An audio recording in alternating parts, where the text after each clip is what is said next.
Hello friends, welcome to our channel Mohsin Explain GSEB Made Easy.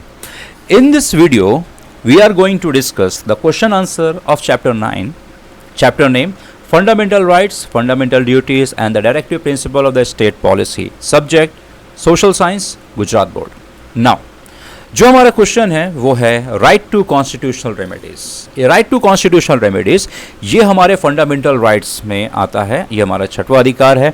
और जो doctor Baba Saheb Ambedkar हैं, इन्होंने इस संविधान जो प्रोविज़न है कॉन्स्टिट्यूशनल रेमेडीज, ये राइट को ना संविधान की आत्मा कहा है। क्यों कहा है, चलिए इस क्वेश्चन में हम लोग ये समझने वाले हैं कि why it is known as the soul of the constitution. चलिए answer, the right of citizen are meaningless unless these are adequately protected and institutional device is provided to protect this right. अब ये जो जितने भी अधिकार हैं, right to equality हो गया, राइट टू फ्रीडम हो गया, राइट अगेंस्ट एक्सप्लॉयटेशंस हो गया है, राइट टू रिलीजन का जो हमारा कॉन्स्टिट्यूशनल कल्चरल एंड एजुकेशनल, ये सब बेमतलब हो जाएंगे अगर हमने कोई ऐसी संस्था नहीं बनाई जो इन अधिकारों को प्रोटेक्ट करे। तो ये सब बेमतलब होगा। कहने को तो हमने दे दिया, पर लेकिन कोई भी पर्सन इन अधिकारों को अगर उल्लंघन कर रहा है, किसी के भी अधिकारों को छीन रहा है, कौन इनको प्रोटेक्ट करेगा? तो इस चीज़ को ध्यान रखते हुए एक और अधिकार जोड़ा गया, right to constitutional remedies.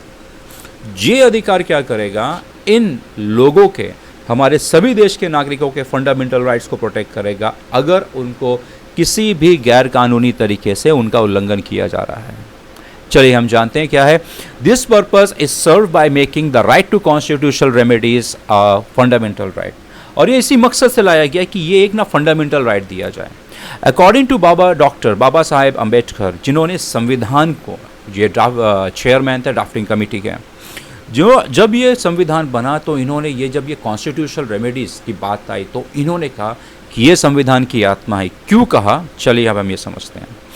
As and when the violation of fundamental right take place, कभी भी जब किसी के भी संवैधानिक अधिकारों का उल्लंघन वायलेट किया जाएगा, the citizen can approach the Supreme Court and the High Court.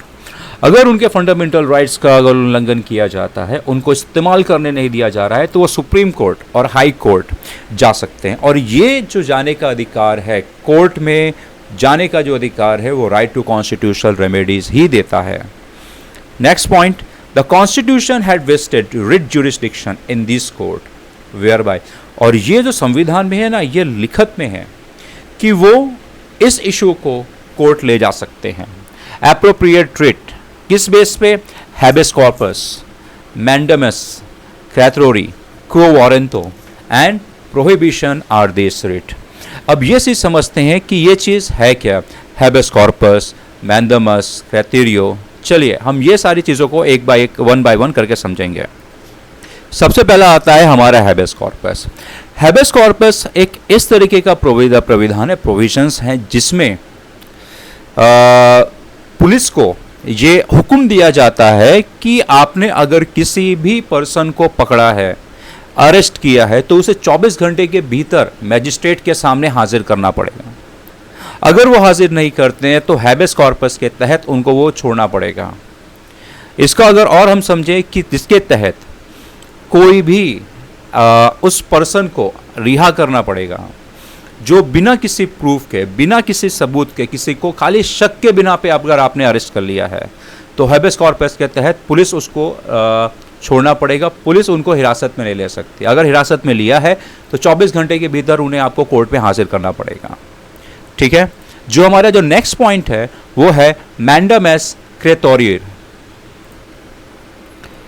जो आपका है मैंडामस के तहत जो कोर्ट है वो एक सरकारी अधिकारी को यह हुक्म देती है कि उसके पास जो अधिकार हैं, उसके पास जो पावर, जो रीजनल पावर है, वो अपने रीजनल पावर के अंतर्गत ही काम करे। एक्स्ट्रा पावर वो का इस्तेमाल नहीं कर सकता है। नेक्स्ट हमारा जो है वो है कैर्तियोरारी। थोड़ा प्रोनाउंसिएशन में प्रॉब्लम है, जैसे ये प्रोनाउंसिएशन इसको कैर्तियोरारी भी पढ़ सकते हैं, ये अपने अपने ऊपर डिपेंड है। चलिए, इसका मतलब है जो आपका जो कैर्तियोरारी का जो मतलब है यहाँ पर कोई भी जो उच्च न्यायालय है, सपोज बाय चांस कोई भी जो ऊपर की जो कोर्ट है वो निचले कोर्ट को आदेश देती है कि एक पर्टिकुलर जो केसेस है उनका रिकॉर्ड उनके सामने पेश किया जाए। लेट्स गिव मी एग्जांपल, अगर आप डिस्ट्रिक्ट कोर्ट में गए और आपने कोई केस फाइल किया है या आपके ऊपर कोई केस फाइल हुआ है और उस केस में आप हार जाते हो, तो आप यहाँ पे हाई कोर्ट उससे ऊपर वाली कोर्ट में आप अपील कर सकते हो। जब अपील करेंगे यहाँ पर, तो यहाँ पे जो हाई कोर्ट है वो एक कैटेगरी एक रिट को पेश करेगी, जिसके तहत वो निचली कोर्ट को ऑर्डर देती है कि आप इस केस से रिलेटेड के रिकॉर्ड को आप हमारे पास भेजें। नेक्स्ट आ जाता है हमारा जो है क्यो वारंटो। अब क्यो वारंटो को अगर हम समझें, क्यो वारंटो के तहत यहाँ पे सरकारी अधिकारी या किसी भी व्यक्ति को जिसके ये एक ऐसा रिटर्न परमिशन है, ये एक ऐसी एप्लीकेशन है जिसके तहत किसी भी व्यक्ति से ये पूछा जाता है कि उसने किस अधिकार या किस पावर के तहत ये काम किया है या कोई डिसीजन लिया है।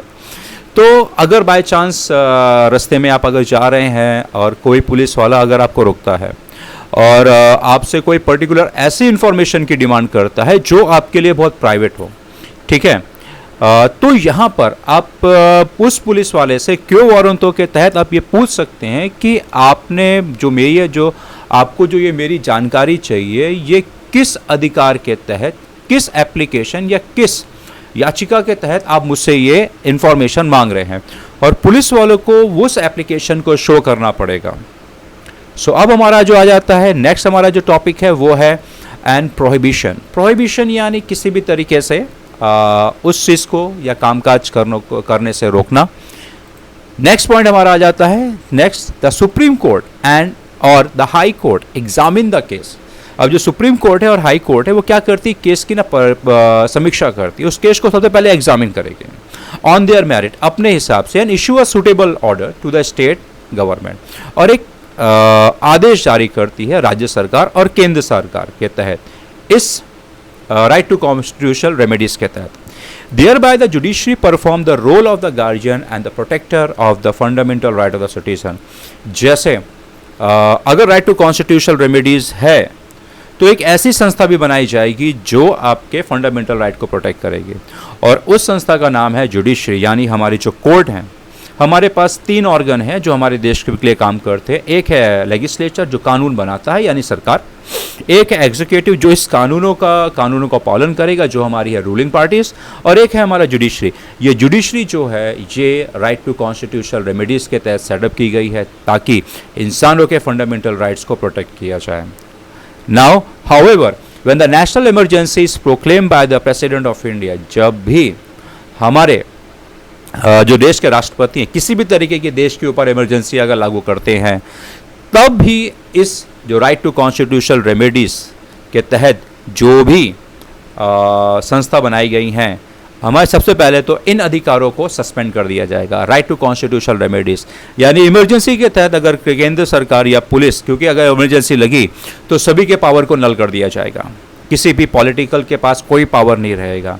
यहाँ पे सिर्फ और सिर्फ राष्ट्रपति ही जो ऑर्डर देगा वही ऑर्डर को पूरे देश में माना जाएगा, और हमारे पास से कुछ अधिकार छीन लिए जाएंगे जिसमें से right to the constitutional remedies है, ये अपने आप ही खत्म हो जाएगा। मतलब अगर राष्ट्रपति ने कोई फैसला लिया है देश के नागरिकों को, अगर देश के नागरिकों को लगता है कि हमारे पास ये जो ऑर्डर है ये हमारे संवैधानिक अधिकारों का उल्लंघन कर रहा है, तो आप कोर्ट नहीं जा सकते अगर इमरजेंसी लग गई है तो, क्योंकि उस वक्त यहाँ पे पार्लियामेंट्री गवर्नमेंट नहीं, यहाँ पे प्रेसिडेंशियल यानी राष्ट्रपति शासन लग जाएगा, जिसके तहत इंसानों के ज़्यादातर अधिकारों को कुछ समय के लिए, जब तक इमरजेंसी लगी है तब तक के लिए उन्हें सस्पेंड यानी रोक दिया जाएगा। सो आई होप आपको ये एक्सप्लेनेशन अच्छा लगा होगा। अगर पसंद आया है तो लाइक करें, शेयर करें, सब्सक्राइब करें। Thank you very much.